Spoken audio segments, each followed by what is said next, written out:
Charlotte, je suis de retour pour une nouvelle vidéo. Aujourd'hui, je vous parle d'entrepreneuriat. Pour ceux qui ne me connaissent pas, je suis naturopathe, réflexologue, masseuse et je suis actuellement en formation de coaching pour connaître l'humain dans sa globalité et aussi pour apprendre à mieux me connaître. À travers ces vidéos, je vous partage mes expériences, le fil de mes pensées et tout ce qui me traverse l'esprit. Et aujourd'hui, j'avais particulièrement envie de vous parler d'entrepreneuriat, mais aussi et surtout de pourquoi j'ai choisi d'avoir plusieurs casquettes. On m'a toujours conseillé de me concentrer sur une seule activité et d'y aller à fond, de la vendre, de la vendre, de la vendre, et qu'il n'y a que comme ça qu'on pouvait réussir. Mais c'est une technique qui ne marche pas du tout pour moi. Tout d'abord parce que je pense que je me lasse assez vite. Deuxièmement, parce qu'il y a plein de trucs qui m'intéressent et que je ne me vois pas en fait passer à côté de ces choses-là, tout simplement parce qu'on m'a dit que pour réussir, il y avait une seule façon de faire. J'ai choisi de changer de voie, de me réorienter, puisqu'avant j'étais commerciale, pour entrer dans l'entrepreneuriat, certainement pas pour pouvoir me poser des limites de ce genre-là. Dans mon ancien travail, j'avais remarqué que très souvent, je me sentais limitée. Il y avait des choses qui ne fonctionnaient pas dans la communication, dans l'organisation, dans la gestion de projet. Et quand je faisais remonter en fait, à ma hiérarchie, ça bougeait très lentement, voire pas du tout. Et ça, c'est vraiment quelque chose que je trouvais très frustrant, d'avoir toutes ces limites et de voir quelque chose qui ne fonctionne pas et qu'on le maintient. Du coup, bah, pour ma vie d'entrepreneur, j'avais pas du tout envie de réitérer le même schéma. J'entends régulièrement des entrepreneurs qui disent qu'ils se lancent pour travailler à leur rythme, pour décider de travailler que 20 heures par semaine s'ils le souhaitent, etc. Et j'avoue que pour moi, il y a quelque chose qui est assez nébuleux, c'est que je me suis beaucoup investie, par exemple, dans l'entreprise de d'autres personnes, à faire mes 8 heures par jour et mes 40 heures par semaine, etc. À faire des déplacements, à parfois avoir des semaines très chargées, des deadlines hyper serrés, des trucs comme ça. Et si j'ai pu faire tout ça pour quelqu'un d'autre et pour un salaire, en fait, je vois pas pourquoi aujourd'hui je pourrais pas le faire pour ma société et pour que ma société grandisse et évolue. Donc évidemment, il y a des limites, c'est-à-dire que le but c'est pas que je me tue à la tâche et que je travaille 60 heures par semaine, parce que si moi en fait je suis pas en forme, je serais pas capable derrière de vendre mes services et je serais pas capable de prendre soin des autres. Sauf que aujourd'hui c'est moi le produit, donc je suis bien obligée de prendre soin de moi. Et il est donc pas question d'avoir des semaines surchargées. Néanmoins, je vois pas comment je pourrais commencer mon activité en travaillant 20 heures par semaine et en ayant déjà cet objectif de ok, je veux pas travailler beaucoup. Alors, il y a des gens qui sont super efficaces, super organisés et qui savent faire. Moi, j'avoue que franchement, je pédale dans la semoule et j'ai vraiment besoin de me tromper pour comprendre et puis pour après ajuster le tir. Du coup, évidemment, ça fonctionne pas. Si je fais ça que 20 heures par semaine, le temps que je me trompe et tout, je vais pas avancer beaucoup en fait. Néanmoins, il y a quand même une chose que j'ai remarqué, c'est que mon énergie fluctue en fonction du cours de la journée. Donc le matin, quand je me lève, en général, j'ai une énergie qui est très haute et je vais être capable de mettre en place plein de choses, d'avoir un travail cérébral assez poussé et d'être très efficace sur un court terme. Donc moi, c'est vraiment quelque chose, ça c'est déjà quelque chose que je savais, que je peux être efficace sur un court terme. Donc je ne vais pas pouvoir travailler par exemple des heures. Si vous connaissez un peu l'human design, ça vous parlera peut-être. Mais je sais que, en fait, par contre, en 1 heure de travail, des fois, je peux abattre énormément de choses. Donc ça, c'est une de mes qualités et c'est quelque chose surtout dont j'ai conscience. Donc le matin, quand je me sens en forme, c'est là qu'il faut que j'aille travailler et potentialiser tout ça, utiliser toute cette énergie pour aller gérer mon entreprise, créer de nouvelles offres, créer mon contenu, etc. Puisque vraiment, c'est le moment de la journée où je suis le plus efficace. Et je crois que c'est aussi vrai pour les moments de la semaine. Et ça, je le réalise seulement en le disant. C'est-à-dire qu'au début de la semaine, je vais vraiment avoir cette énergie de renouveau, de mise en mouvement, d'avoir envie d'accomplir des choses. Et du coup, ça va être hyper porteur pour aller structurer toute ma semaine et pour pouvoir me mettre mes objectifs, etc. sur la semaine. C'est d'ailleurs en général le lundi qui est très déterminant pour moi.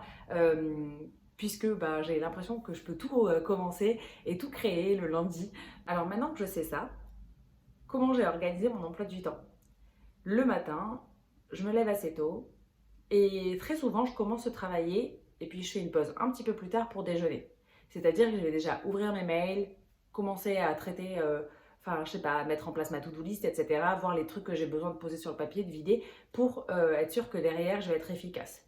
Et ensuite, je me prends une petite pause, je prends mon petit déj, et là, à ce moment-là, je vais pouvoir attaquer les plus grosses tâches. En général, mes matinées se déroulent comme ça, mais je dirais surtout le lundi, mardi, mercredi. Le lundi et le mardi, je ne prends jamais de réservation pour les massages, par exemple. Je fais aujourd'hui des séances de coaching, donc j'ai besoin d'être vraiment présente, de pouvoir poser les bonnes questions, d'être avec la personne, d'être dans l'écoute et tout ça. Et ça me demande vraiment un travail en fait cérébral. Donc le lundi et le mardi sont consacrés au coaching. Et ensuite, les matinées vont aussi être consacrées au coaching. Et en fonction en fait de mes rendez-vous, là je vais aller bloquer d'autres créneaux, d'autres tâches à faire, des formations, ce genre de choses.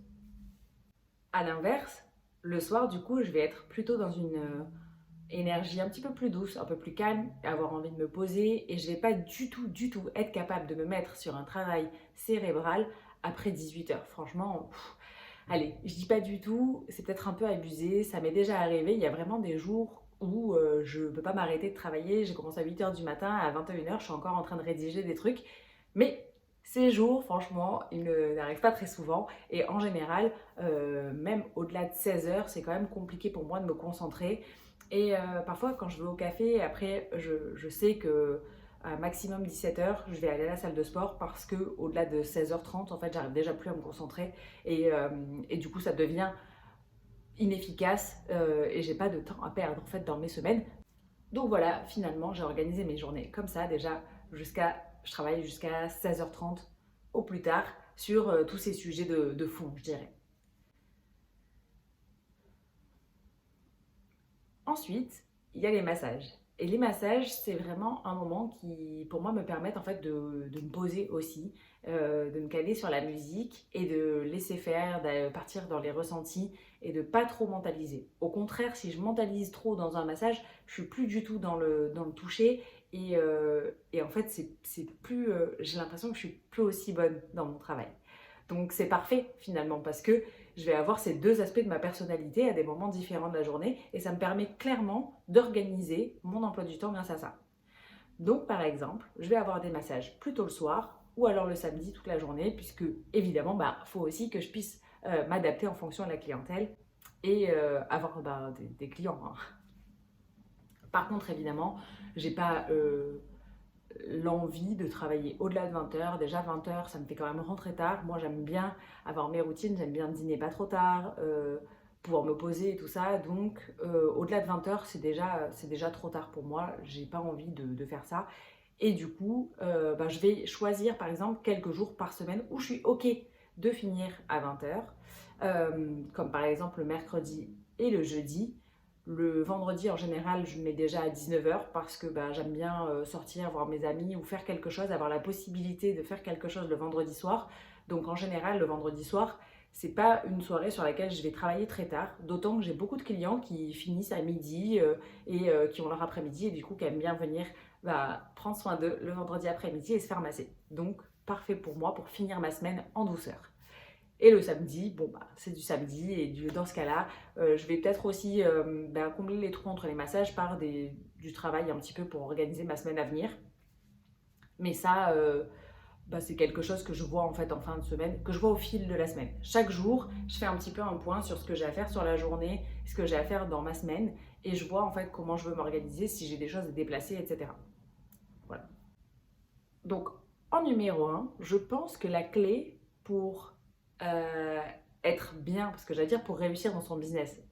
Honnêtement, je suis loin d'avoir réussi dans mon business, mais je pense que je suis sur la bonne voie. En tout cas, moi, je suis plutôt satisfaite. Donc, la première clé, je dirais, ce serait vraiment de respecter son énergie et d'être conscient de ça, de son énergie, pour savoir à quel moment on va être le plus fort et à quel moment on va avoir besoin de changer un petit peu, pouvoir vraiment varier, en fait, en fonction de notre énergie. La deuxième chose, ce serait de respecter vos valeurs.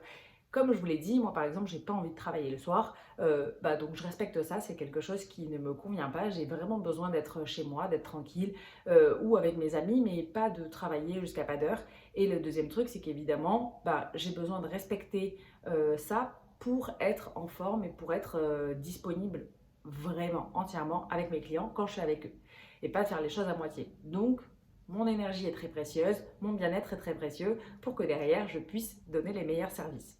Mais il pourrait y avoir aussi plein d'autres valeurs. Il pourrait y avoir par exemple la valeur de liberté. Et en effet, si vous, c'est une valeur qui est primordiale, ben, vous n'allez peut-être pas travailler dans un cabinet physique de, je sais pas, 8h à 20h, parce que finalement, ben, vos clients, vous allez les voir qu'en physique, mais vous ne pourrez pas avoir le loisir de partir quand vous le souhaitez comme ça, travailler d'où vous voulez. Euh, et du coup, peut-être que ça peut entraver vos valeurs.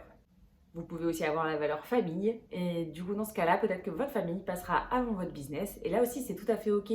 Le but c'est vraiment de trouver ce qui vous convient. Moi comme je vous le disais, j'ai pas envie de travailler 20 heures par semaine, en tout cas pas aujourd'hui. J'ai vraiment envie de pouvoir être sûr que je donne le meilleur à ma société parce que aujourd'hui j'ai envie de voir mes projets grandir et ça le plus vite possible. Donc je sais très bien que si aujourd'hui je ne travaille que 20 heures par semaine, je ne serais pas capable d'atteindre mes objectifs et donc c'est pas possible pour moi. Mais en même temps, ben, aujourd'hui, j'ai pas de famille et du coup, ben, c'est très bien comme ça puisque j'ai pas d'enfants, etc. Et là, on sait que, ben, évidemment, tout est plus compliqué à mettre en place quand on a des enfants à s'occuper. Donc, une fois que vous avez déterminé vos besoins en termes d'énergie et de valeur, à ce moment-là, vous allez pouvoir créer votre organisation. Vous allez pouvoir vous créer une guideline sur la semaine, par exemple, pour savoir à quel moment vous allez être le plus efficace pour effectuer une tâche et à quel moment vous allez être le plus disponible pour autre chose. Évidemment, je vous ai donné mon propre exemple et ça ne vous parle peut-être pas du tout parce que peut-être que votre activité est complètement différente. Mais quand même, vous allez être capable d'identifier à quel moment ce sera le plus propice d'aller rencontrer peut-être vos clients, de faire un travail plutôt sur vous, d'aller faire de la formation et d'organiser votre semaine en fonction de vos capacités.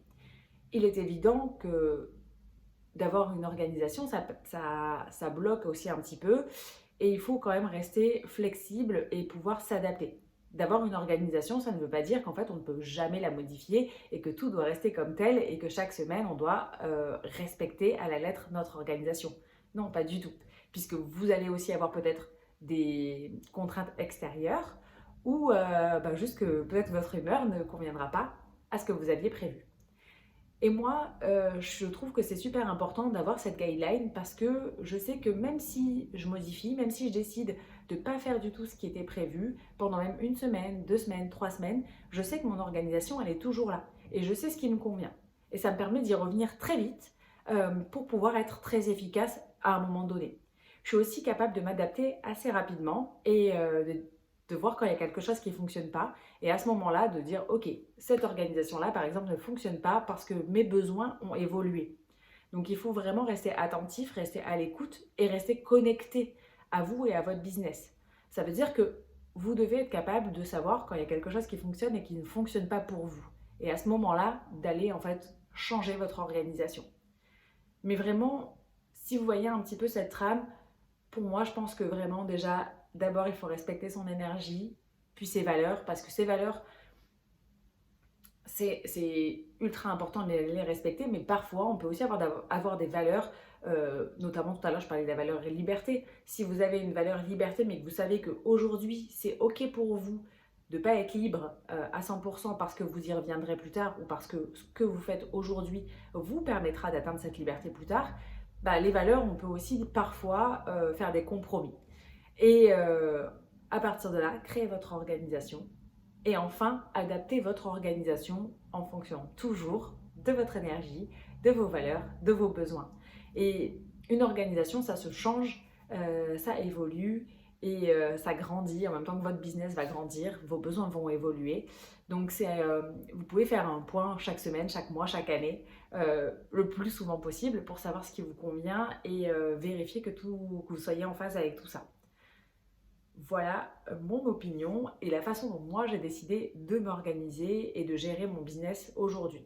J'ai pas énormément de recul, mais ça fait quand même déjà plusieurs mois que j'ai mis en place tout ça et que je fais évoluer mon organisation et mon planning chaque semaine ou tous les mois, tous les plusieurs mois, ça dépend en fonction de mes besoins. Parfois, même en fonction de la saison, mon énergie peut être différente. Et, et c'est ok en fait, c'est juste que j'ai besoin après d'organiser mon activité en fonction de ça. Et tout ça, c'est à vous de le décider. Donc aujourd'hui, le petit challenge que je vous propose, c'est de déjà faire le point donc sur votre énergie, vos valeurs et votre organisation. Allez remodeler votre organisation si c'est nécessaire. Et puis partagez-moi en commentaire ce que vous avez pu modifier. Est-ce que ça vous a parlé?